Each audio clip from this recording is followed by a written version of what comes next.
Jenny की यह हालत चमगादड़ के काटने से हो रही थी, ये जानकर फादर डिसिल्वा ने जेनी को चढ़ाए जाने वाले खून में ऐसी चीज मिला दी जिसे चमगादड़ बर्दाश्त नहीं कर सकते हैं। रुद्र को डर था कि इस वजह से जेनी की जान को भी खतरा हो सकता है, लेकिन न चाहते हुए भी उसने फादर की मदद की। जैसे जैसे खून जेनी की नसों में जा रहा था, बेहोश पड़ी जेनी के बदन में हरकत होने लगी। फादर, जेनी जाग रही है। नहीं, ये अभी नहीं जागेगी। ब्लड चढ़ाने से पहले मैंने इसे नींद का इंजेक्शन दिया है। But father, she is moving. Calm down Rudra, कुछ नहीं होगा।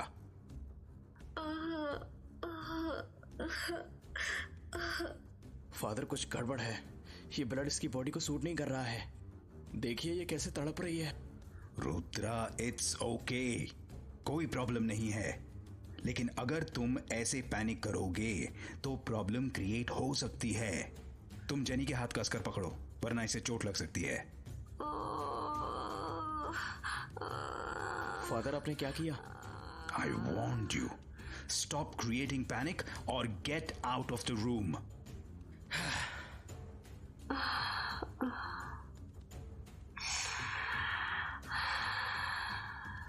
Jenny, jenny.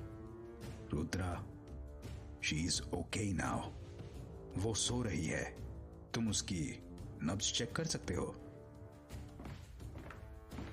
Yes father, she seems good. खून जैसे जैसे जेनी के शरीर में जा रहा था, वैसे वैसे उसके चेहरे पर इसका असर दिखने लगा था। यह देखकर रुद्रा को भी थोड़ी राहत हुई, लेकिन साथ ही वो फादर के लिए अपने बर्ताव को लेकर शर्मिंदा भी था। I am so sorry father, I didn't trust you. Actually मैं डर गया था। फादर? हाँ, एक्चुअली मैं सोच रहा था कि जेनी की बॉडी ने ब्लड चढ़ाने पर ऐसे रिएक्ट क्यों किया। मतलब आपको पता नहीं था कि कैसा होगा? फादर, आप रुद्रा, इट्स साइंस। हम अपने एक्सपीरियंसेस से नई बातों को समझते हैं। बट फादर, आप जेनी के साथ एक्सपेरिमेंट नहीं कर सकते। शट अप रुद्रा, तुम अभी भी कुछ नहीं जानते हो। जेनी की प्रॉब्लम जैसे दिखाई दे रही है, असल में उससे बहुत ज्यादा खराब है, और ये बात समझने में तुम्हें बहुत टाइम लगेगा। बट फादर, आप क्या कर रहे हैं? मुझे कुछ समझ नहीं आ रहा है। Rudra, listen, jenny is like my daughter, और मैं उसे कुछ नहीं होने दूंगा। अगर जेनी ने आज ब्लड चढ़ाने पर इस तरह से रिएक्ट किया है तो इसके पीछे भी जरूर कोई रीजन है, और शायद मैं उस रीजन को समझ पा रहा हूं। हमारा काम आसान नहीं है रुद्रा, अभी तो हमने चीजों को सीखना शुरू किया है, आगे पता नहीं क्या क्या सीखना बाकी है। कमिंग टू द पॉइंट, मैं अभी कुछ मालूम करने जा रहा हूं, लेकिन तुम्हारे ऊपर एक बड़ी जिम्मेदारी है। अगले कुछ दिन तुम्हें हर रात जेनी को मॉनिटर करना होगा। एक पल के लिए भी तुम जेनी को छोड़कर कहीं नहीं जाओगे। एंड वन मोर थिंग, हम उसका क्या ट्रीटमेंट कर रहे हैं इसके बारे में उसे पता नहीं लगना चाहिए। फादर, सब ठीक तो है ना? सवाल मत पूछो। आज की रात हम सभी के लिए काफी इंपॉर्टेंट है। मैं तुमसे कल मिलता हूं। Okay father. रुद्र को शुरू से ही फादर के तौर तरीकों पर ज्यादा भरोसा नहीं था, लेकिन फादर डिसिल्वा ने हर बार अपने आप को सही साबित किया। इसलिए रुद्र चाहकर भी फादर के खिलाफ नहीं जा पा रहा था। उसने जेनी को किसी बड़े डॉक्टर को भी दिखाने के बारे में सोचा था, लेकिन अब उसे लगने लगा था कि फादर डिसिल्वा जेनी को पूरी तरह सही कर देंगे। फादर के कहने के मुताबिक उस रात रुद्र जेनी के पास ही था। रुद्र, क्या कर रहे हो तुम? आज पूरी रात जागकर मेरी मॉनिटरिंग करोगे क्या? रियली? ए, ऐसे क्या देख रहे हो?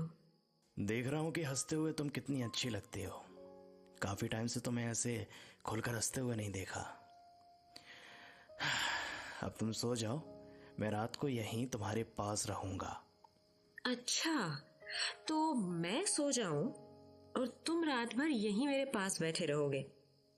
तुम्हारे इरादे तो ठीक है ना? इरादे तो ना जाने क्या क्या करने के थे, पर ओए होए, ज्यादा एक्साइटेड मत हो, वरना अभी मम्मी को बुला कर ना तुम्हें नीचे भगा दूंगी मैं। जेनी, अब बातें बंद करो और सो जाओ। तुम्हें इस वक्त अच्छी नींद की जरूरत है। मुझे आजकल सोने से डर लगता है। ऐसा लगता है जैसे सोने के बाद फिर से वही सब शुरू हो जाएगा। मैं रुद्र रुद्र मुझे नींद में पता नहीं क्या हो जाता है। जेनी, मैं हूं ना तुम्हारे साथ, तुम्हें कुछ नहीं होने दूंगा। अब तुम आराम से सो जाओ। चलो बेड पर लेटो, लो ब्लैंकेट ओढ़ लो और सो जाओ। Good night. Good night Rudra. Jenny इस वक्त दोहरी जिंदगी जी रही थी। उसे बिल्कुल भी एहसास नहीं था कि नींद में उस पर कौन सी चीज हावी होती जा रही थी, और इसी वजह से वो सोने से भी डरने लगी थी।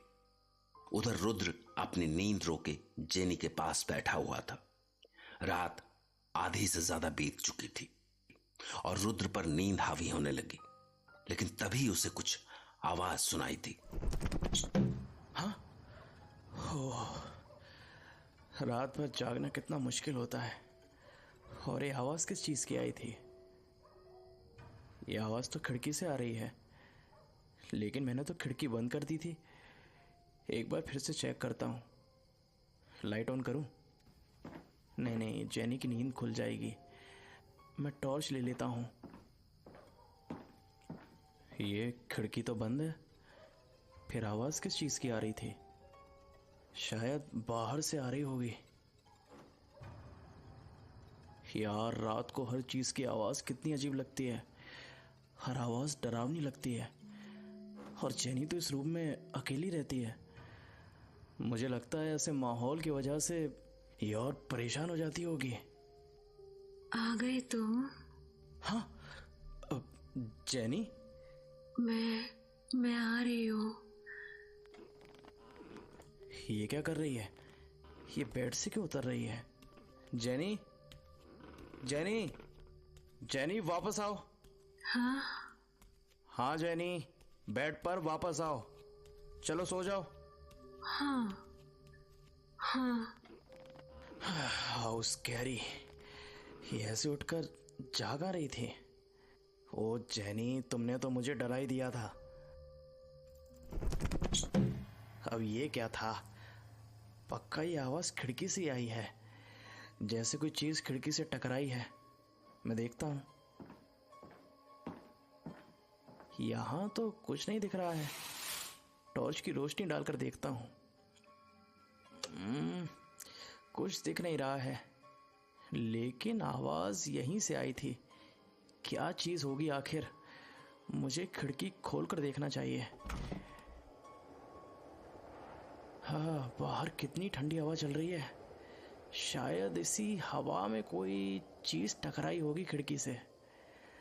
थोड़ा बाहर झांक कर देखता हूं।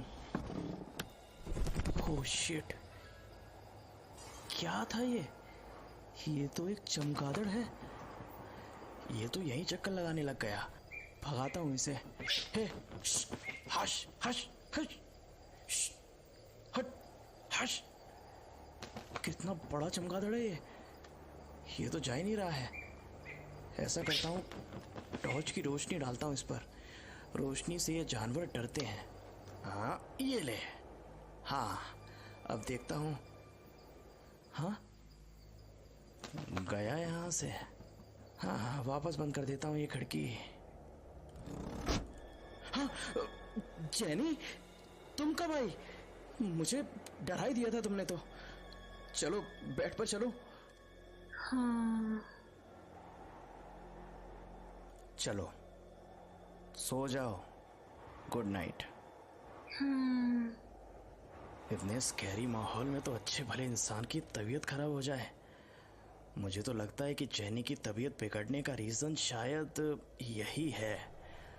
फादर ने अच्छा किया जो मुझे आज यहाँ रुकने के लिए कहा। कल फादर को जाकर सारी बात बताता हूँ।